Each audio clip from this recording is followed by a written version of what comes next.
Jeff Wilson started covering the Texas Rangers in 2008, though he'll never forget 2021. Out on his own, he decided it was time to do a podcast, but his wheels were spinning until a nerd came along. There's no going back now. Welcome to the Texas Rangers Baseball Podcast. Here's your host, Jeff Wilson, and the recliner nerd himself, John Moore. Hey everybody, welcome to the Rangers Today Baseball Podcast. This is episode number 79, and today we have no guest. We were supposed to have someone join us. There's been a scheduling conflict. He couldn't join us, but we don't want to say who it is because we're not going to throw anybody under the bus. Yeah, we don't do that. We don't do that here, so we'll just talk big league stuff here and do that. Double A Frisco, the Frisco Rough Riders. They are going to be with us all season.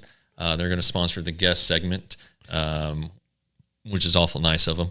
And we're going to see our Rangers Today stuff out at Ryder Field, and you may see us out there on occasion. And, absolutely, I've been out there a couple times. You're going to go out this year? Yeah, but maybe something a little more formal. We haven't ironed out all the details yet, but something we both want. We think we can both help each other, help our businesses grow. And I know a lot of people who follow the minor leagues follow this show. I mean, we get between Apple and Spotify and then our YouTube channel. I mean, we're getting between 2,500 and 4,000 views or listens a week. Yeah. And so it's good, but we want more. And then Frisco, which is always one of the leaders in attendance in minor league baseball, they want more too. Yeah. And they've got such a great fun team to watch this year. So it'll be fun, and we're going to see some Frisco logos on this episode. And we'll mention them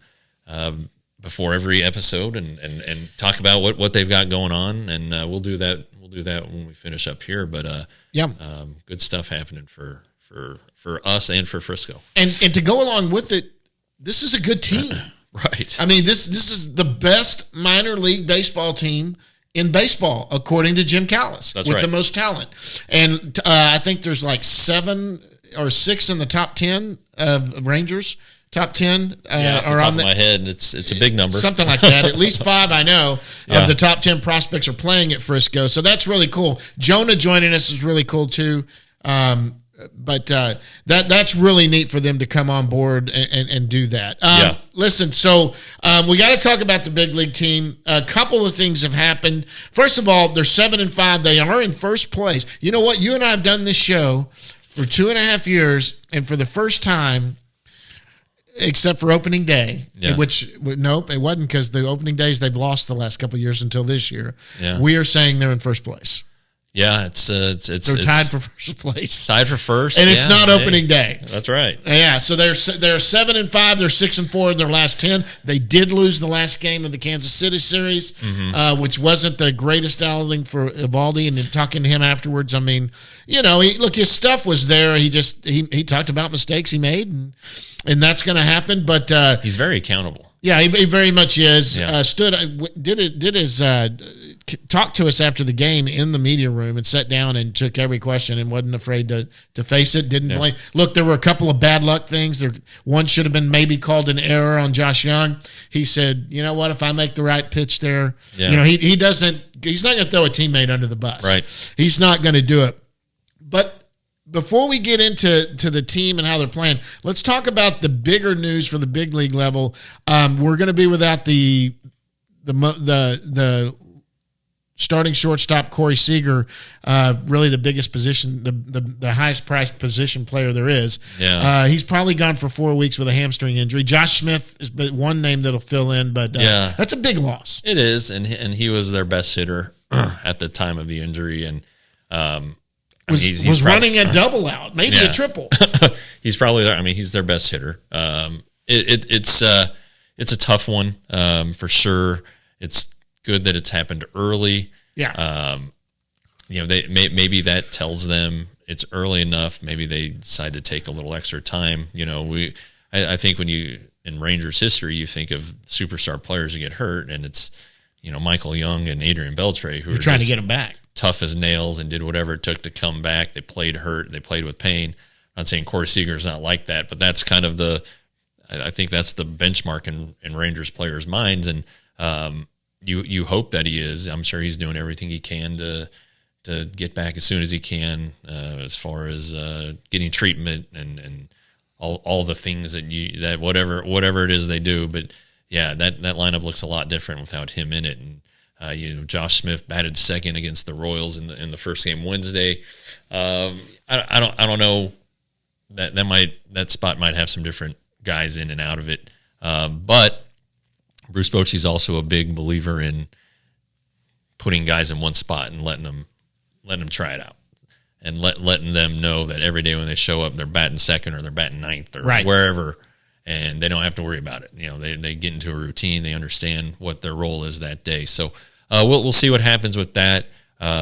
Strangely enough, with him out, the best hitter on the team right now is either Lowe or maybe Young. Yeah, and he's having a good season. And if you're a believer that you want your best players to get the most at bats, then I would move Josh Young up to number 2. Yeah, and maybe put Smith down at 7 or 8. Maybe. Not that he couldn't. Look, he's a quick. He's a good. He puts good at bats together. Sure. He's not up there hacking. Right. No, that is one good quality. And I guess another possibility to be is there a leadoff guy, and I don't know that there is. And move Simeon down a spot. I don't really know that there is. I think Leody Taveras could be one day, but I don't think he is right now. So, but again, it is early in the season, and we're Taveras struck out 3 times the night I was there, so it happens. He had a grand slam the day before in AAA, and then gets there. But look, he is behind. It may take a little bit. You can't throw him under the bus the first week while he's trying to get timing down and all of that stuff. But he would not be here were there not the injury to go ahead and bring him up and just say let's get his at bats here. Right. He's gonna. It's defensively, it's better to get him out in the outfield. We need defense right now. If runs are going to be at a minimum right now, we've got to be playing some good defense. Yeah, that's probably their thinking on that, and they don't have a lot of 40-man choices. No, and that's kind of the blessing and the curse. I guess would be the curse of having the good season or the good farm system is, you add these guys and protect them for the 40-man. Right. But they're not experienced. Dustin Harris not ready to come up. Luis Angel Acuna not ready. Nope. John Ornelas not ready. Sam Huff is probably the most ready, but they want him to keep catching every day and developing because they're going to have next year, depending on what happens with Mitch Garver, who's also on the injured list right now. Sam Huff should be on the team. Yeah, and or if they don't playing in the big league somewhere, or if they don't re-sign Garver, who would be a free agent after this year, Huff will be out of options next year. So that is another reason that he'll be somewhere in the majors, probably with the Rangers. But if they're grooming him for 2024, then that's the right move. Keeping him down there and having him get every day at bats, but also continue catching and getting better behind the plate. Yeah, so exactly. Anyway, so I mentioned Garver. He's on the injured list. I've seen him around the clubhouse. He doesn't have an e-brace on. He's not limping. I just wonder if he hadn't played since July. He hadn't caught since May. Right. If just some general soreness caught up with him, and they just wanted to pinpoint a body spot. That was hurting the most. Well, they said he was running between first and second. He tried to stop for a ball that was coming through and maybe tweak something, but he was like, hey, look, I was a little sore the next day. I mean, talking to him at his locker there, and he was like, people were saying, when do you think you'll be back? And he was like, how many days am I into this? I mean, he's kind of like, whenever the 10 days is up, I'm ready. Yeah. I mean, I understand why they did it, and they probably didn't want to put me behind the plate or something. Kind of that situation. There's downside. That happens in any organization. The Corey Seager thing's obviously one. The other one is a guy we really do like, and I really like this guy. He got demoted, and that's Taylor Hearn. Yeah. Who did not have the greatest spring. No, he didn't. One of the best guys. We'll talk to you all the time, but he is going to go try to figure out things in AAA. Yeah, he didn't have a good spring, and as the spring wore on, they're down to the last week to 10 days. I started to wonder, and some other writers did too, is Taylor Hearn going to make the team? Yeah. Because he wasn't very good. And then there were other guys who had pitched better, frankly. Now Taylor's in his second year of arbitration, I think. So he's getting paid a little bit more. He is big. He's talented. He's a good guy to have on your team. Hard. Yeah, he's in the mid to upper 90s. Yeah, and when he's good, he's really, really good. Yeah, just he hasn't been there yet. And I kind of thought back on him. In 2020, everybody thought he was going to make the opening day roster. I know it was the COVID season, but everybody thought he was going to make it, and he didn't because he was kind of having the same problems that he's having now. He's not in the strike, not commanding the strike zone enough, and he threw a lot of strikes the other night against the Royals, and they hit him all over the place. So, there's a difference between throwing strikes and throwing quality strikes, and he's not necessarily doing that right now.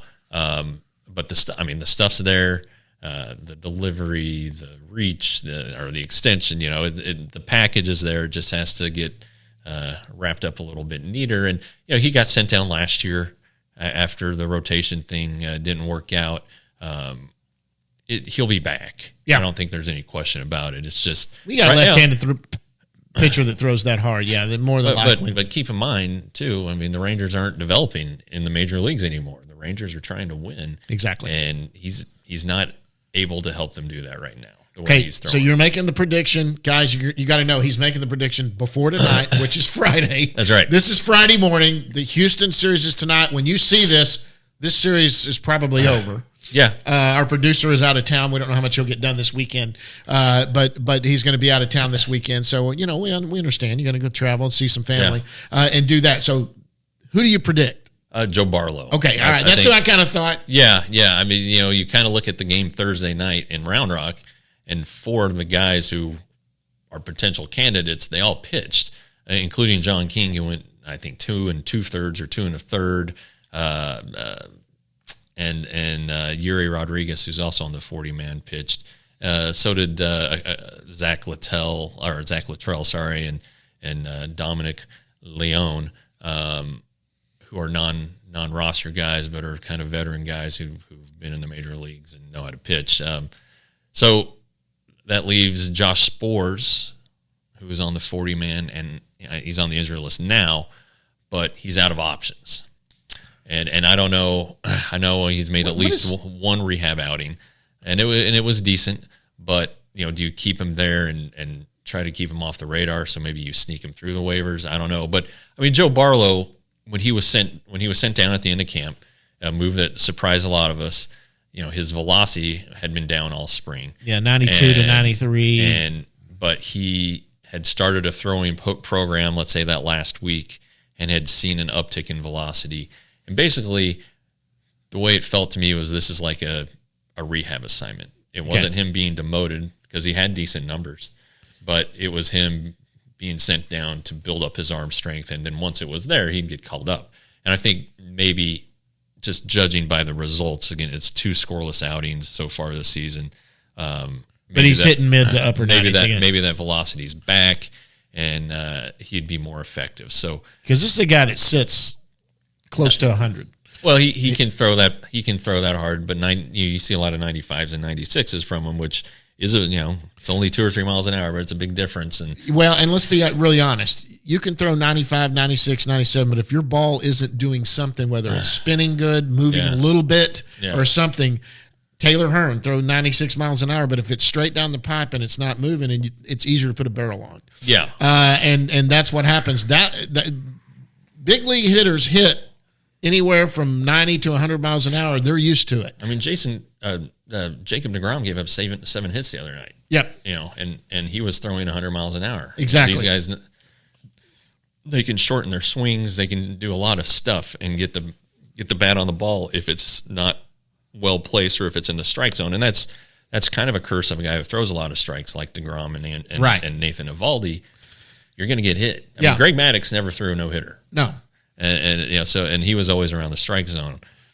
So it's a lot better to be ahead of hitters, right, than to be behind hitters. Sure, and Ask make them earn their way on base. Exactly. And so anyway, I think Joe Barlow will replace Taylor Hearn, and I would say if I had another guess, I would say John King. They can rest him today. They could get away without using him for a game or two in the Astros series. Right. And then he's a left-hander. And then I'd say Josh Spores, who is playing, I like to call it the DFA jiu-jitsu. Well, how he has not been DFA. What is it they see in him? No offense. He throws hard. Yeah. He can hover around the strike zone. He was picked up off of a waiver from the Dodgers when the Rangers took him. Yeah. And I've just been amazed that he's hung on. Ways that he's gone through it. They see something apparently. Yeah, well, I mean, 98 with and it's good stuff. It's just when it's working. He doesn't have a great relationship with the strike zone. Yes, and I don't. That I don't is know, a problem. I don't know if at this point it's going to happen. I'm sure at some point it will. But look, I mean, the Rangers are in a position where they can't wait on guys anymore. No. If this was last year, he might be on the roster. So they'll DFA him. He'll go to Tampa Bay and be another Jeffrey Springs, and he'll turn into a fifth starter who has Fairbanks, and then but I don't know, but it could be him. But I'd say Barlow. Barlow is probably the likely choice, and a friend of the show. We like Barlow. Yeah, we do. And all his brothers and sisters, we like all of you. That's right. And there are a ton of you. And if all of you will follow. Oh, we like mom and dad too. Yes, absolutely. If all of y'all will go follow and subscribe right now, we would be above 2,000 followers.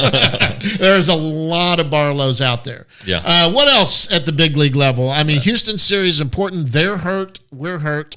Yeah, but it's still interesting, kind of, I don't know, barometer. Yeah. I mean, the Astros are still the team to beat in the division. Defending world champions. And the Rangers just cannot win there. It's been a problem. Yeah. For 2 or 3 years now. It's been a horror show down there. And I've got a buddy at my church who's a huge Astro fan that it is time for me to give him some crap. So, the Rangers need to do something here. Yeah, well, I'll be interested. Martin Perez had the shutout there last May. John Gray has been good this year. Never satisfied with his performance. And then Andrew Heaney, what he did last time, the 9 strikeouts in a row, 10 in 5 innings. He's going to pitch. He's scheduled to pitch the Sunday game, and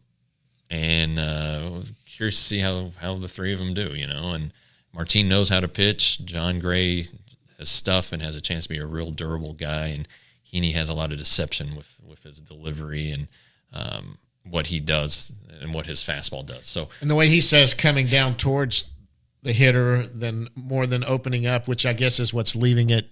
Yeah, he said he was drifting or something like that. Whatever, but he seemed to figured it out pretty well. Yeah, yeah, and I mean because even though the couple of guys he walked a guy and Bobby Witt Jr. Good Lord, that kid had a great series. But Witt Jr. hit, got that single off of him, and then he walked a guy, but he struck out the 3 hitters that inning before his, the last 2 going into the next few innings when he went 9 in a row, which was just hysterical sitting there. I was like, it's another one. What the heck's going on? Yeah. This guy's crazy. Anything else?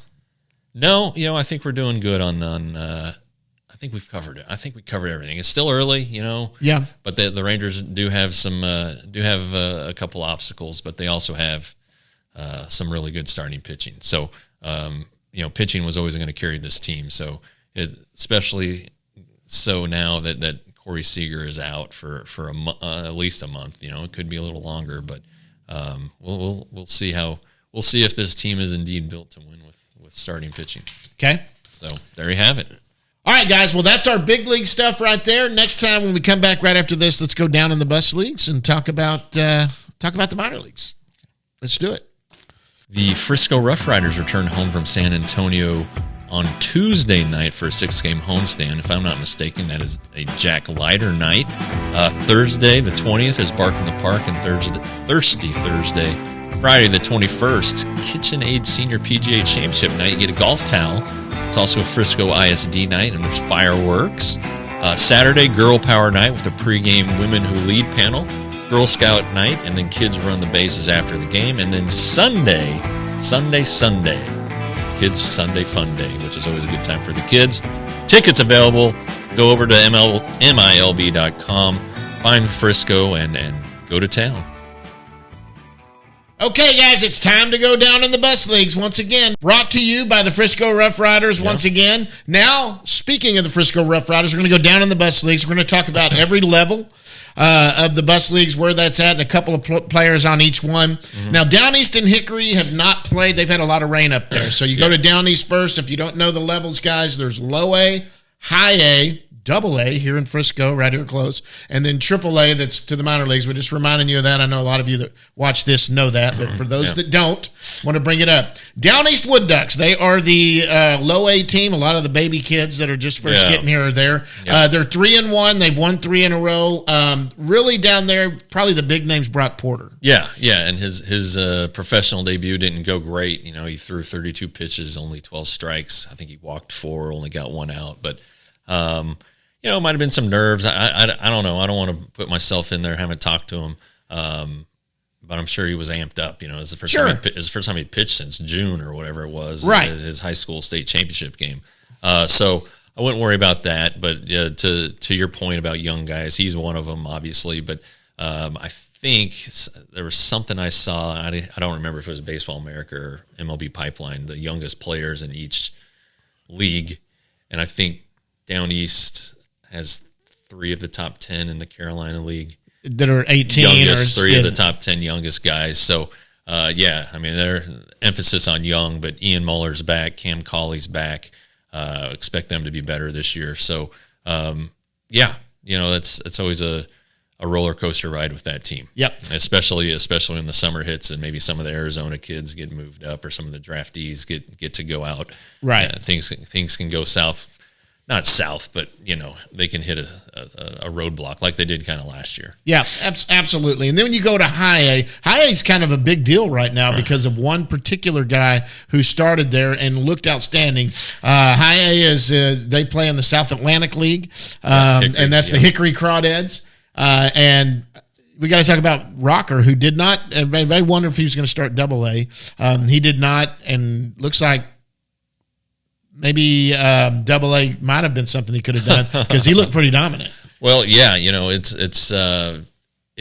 was dominant. You know, 5 scoreless, 2 hits, 8 strikeouts, no walks. He did it in 53 pitches. Yeah, you know, this is a guy who is going to challenge you. He throws a lot of strikes, and you know, that's something that a lot of guys could. Not going to name any names, but it's a lesson that a lot of guys, it would help if it rubbed off on them. But, you know, there are a lot of strike throwers in that Hickory rotation. Mitch Bratt is one of them. Right. You know, and he's a premium strike thrower, too. What a great rotation that they have there. You know, they're heavy on arms, not really on bats. You know, Cody Freeman, Osuna are there. You know, a lot of guys. Again, they've had 4 games. I think they've had nearly as many rainouts as they've had games. Yeah, and some weather issues there. Going to be playing a lot of doubleheaders down east too. And but you know, these guys, when they get their at bats, they'll start getting acclimated and everything will pick up. I mean, you don't really look at the results this early. Yeah, there's not a lot of outstanding numbers on the as far as the bats go right now, but that. Seriously, they got to get into the season, get comfortable, get going. Some of them, this is really the first time they're going to play this big a schedule. Every night there's basically a game, except Monday nights. Got to go to Double A. This is the most talented team in all of minor league baseball, according to Jim Callis. Yeah, they are 2-3 starting the season. They've only played 7 games. They did win last night. 2 and 3 is 5. Yeah, you said 7. I am not a math whiz. Okay, let me hit my calculator. I'm going to double check that and make sure you're right. No, they're 2-3 to start the season. Went out there and saw them the first couple of nights. I tell you who's looked good is Owen White, who last night he ended up giving up 1 hit last night, but he's pitched like 4 1/3. Yeah, he's pitched 8 total scoreless innings or 7 1/3 scoreless innings. So far, Jack Leiter had a better start the other night, 4 1/3. I think he gave up 1 run. Still a little bit with the walks. Needs to get that still back. A little inefficient through. I think it was 90 pitches, 42 strikes. So, or I'm sorry, 48 strikes. So it's encouraging to see him do better, but it's not the Jack Leiter we were expecting or wanting to see. Yeah, and you know, it's still early for them too. And, right. But you know. again, a real talented rotation. And TK Roby's in it. Ryan Garcia, who made his Double-A debut. The reason Tuesday night. Yeah. And he is the reason that they. Yeah, that's what I was told. And Ryan is 25. He was a college junior when he was selected, and he went through some injuries. So he's from the Josh Young draft. Yeah, exactly. Davis Wenzel too. Yeah. Those are the first 3 picks. Young, Wenzel, Garcia. Yeah. But it's good to see. Good kid always too. been through, such a nice guy. Definitely a guy to keep an eye on. He was just, everybody raved about him this spring. Yep. And so he's definitely up to the task. It looks like Evan Carter's up to the task. Yeah, let me tell you what, I've been tweeting about him and what he's been doing, and somebody tweeted me back, and it was pretty funny. Death, taxes, and Evan Carter and multiple RBIs. Because this kid he's hitting 357, I think, right now. I think it's higher than that now. He might be. Or 348, maybe. He's got a over 1,200 OPS. He hit a triple last night. He hit 2 home runs the night before.